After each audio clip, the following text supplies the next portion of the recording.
কথায় বলে রাখে হরি তো মারে কে। এমনই প্রবাদ বাক্যের সাক্ষী হয়ে বরাত জোরে প্রাণে বেঁচে বাড়ি ফিরলেন মালদার একই পরিবারের 4 জন সদস্য সহ মোট 7 জন। তাদের বাড়ি মালদার রতুয়া 2 নম্বর ব্লকের পুখুরিয়ার নসিপুর গ্রামে। জানা গিয়েছে ওই গ্রামেরই জীবানন্দ তেওয়ারি, তার স্ত্রী টুম্পা পাণ্ডে তেওয়ারি, তার 2 ছেলে সহ মোট 7 জন সম্প্রতি দেওঘরে বাবা ভোলেনাথের মাথায় জল ঢালতে গিয়েছিলেন।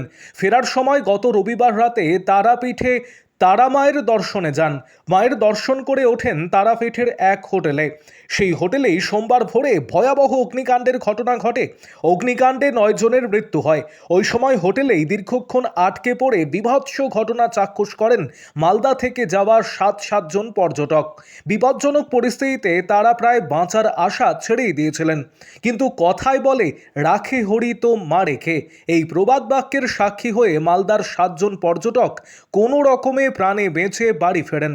তবে বাড়ি ফিরলেও ঘটনার বীভৎস স্মৃতি এখনও তাড়া করে বেড়াচ্ছে পুখুরিয়ার তেওয়ারি দম্পতিকে।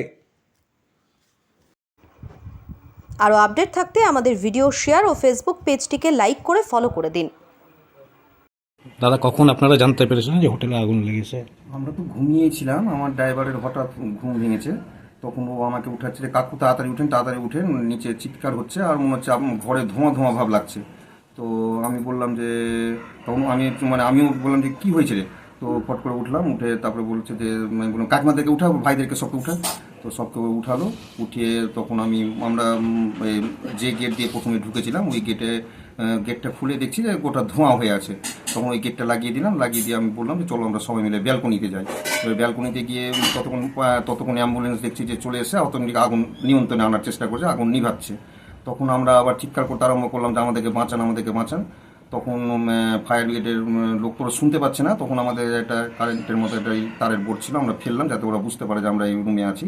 তো কোন একটা কারো মাথার উপরে পড়লো না কি পড়লো তখন তো আমরা বুঝতেও পাইনি বা দেখতে পাইনি কার উপরে পড়লো না পড়লো।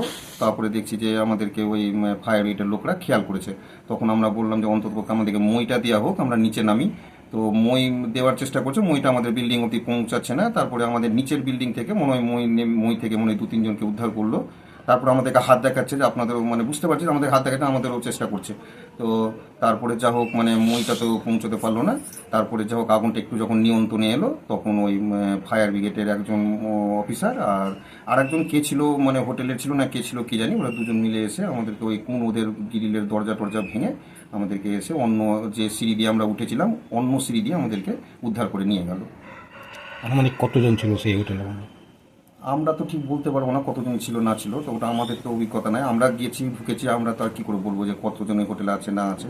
আমাদেরকে বললো যে আপনাদের রুম 3rd ফ্লোরে। আর এমনি সঠিক সময় কি পুলিশ দমকলেরা পৌঁছেছিল?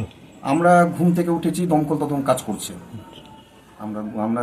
আমি যেটা আমরা যখন ব্যালকনিতে বেরোলাম সবাই মিলে তখন দেখছি অটোমেটিক ফায়ার ব্রিগেডের গাড়ি চলেও এসছে, ফায়ার ব্রিগেডের কাজ চলছে। কি মনে করছেন পরিকাঠামোগত ত্রুটির জন্যই কি এরকম ঘটনা ঘটলো? এটা ঠিক বুঝতে পারছি না, হয়তো অলরেডি হোটেলের মালিক এবং তার ছেলে এটা কি ব্যাপার আমরা তো ঠিক বলতে পারবো না যে ওদের গাফলতি না এখন এটা একটা দুর্ভাগ্য জনক হলো না কি হলো। এটা তো কারো দোষারোপ বলতে দুর্ভাগ্যজনক হলো না হোটেলের গাফলতিতে হলো আমরা ঠিক বলতে পারছি না। আপনার নাম? আমার ভালো নাম হচ্ছে জীবনানন্দ তেওয়ারি, আমি ডাক নাম রবি তেওয়ারি। আমরা এখনো ওই দৃশ্য দেখে আমরা আতঙ্কিত হচ্ছি। আমরা এখনো আমরা ওই জিনিসটা ভুলতে পারছি না, আমাদের মন থেকে যাচ্ছে না এত থেকে। দিদি, আপনারা কি তারাপীঠের সেই হোটেলে ছিলেন? হ্যাঁ ছিলাম। কবে গেছিলেন আপনারা তারাপীঠ? ওটা তারাপীঠ গেছিলাম, প্রথমে গেছিলাম বাবাধাম থেকে ফেরার পথে আমার স্বামী বললো যে একটু মায়ের দর্শন করে নিই। আমরা দর্শনেই গেছিলাম। এবার 10:30টায় আমরা গাড়ি নিয়ে ওখানে পৌঁছাই, আমাদের নিজেদেরই গাড়ি।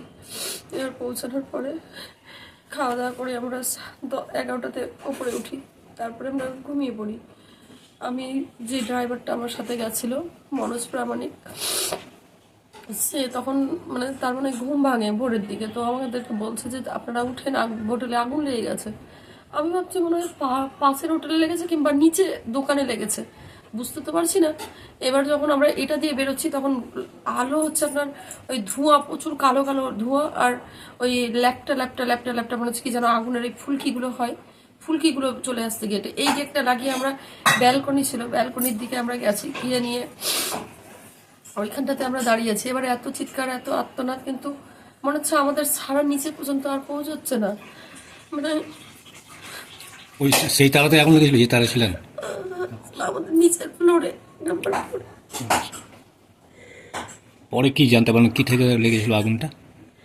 আগুনটা তো কেউ বলছে শর্ট সার্কিট, কেউ বলছে এসি থেকে, বুঝতে পারিনি কোথা থেকে লেগেছে আগুন। কিন্তু এতটুকু জানি যে আমাদেরকে ভগবানই বাঁচিয়েছে। আপনিও তো আহত হয়েছেন নাকি? না, আহত সেরকম আমরা হয়নি। আমার শুধু একটুখানি আগুনের ওই একটা মানে ঝালাসের মতো লেগেছে। আমাদের কারো কোনো ক্ষতি হয়নি ঠাকুরের দয়ায়। এটা তো আমি বলবো যে ভগবানের কাছে মিরাক্কেল করেই আমাদের বাঁচিয়েছে। আপনাদের পরিবারে কতজন ছিল ওখানে? 7 জন। সবাই সুস্থ হয়ে গেছে? সবাই সুস্থ আছে, ভগবানের দয়ায় সবাই সুস্থ। আমাদের পরিবারের তো হলো 4 জন। আপনার নাম? আমার নাম টুম্পা পান্ডে তিওয়ারি। Thank you.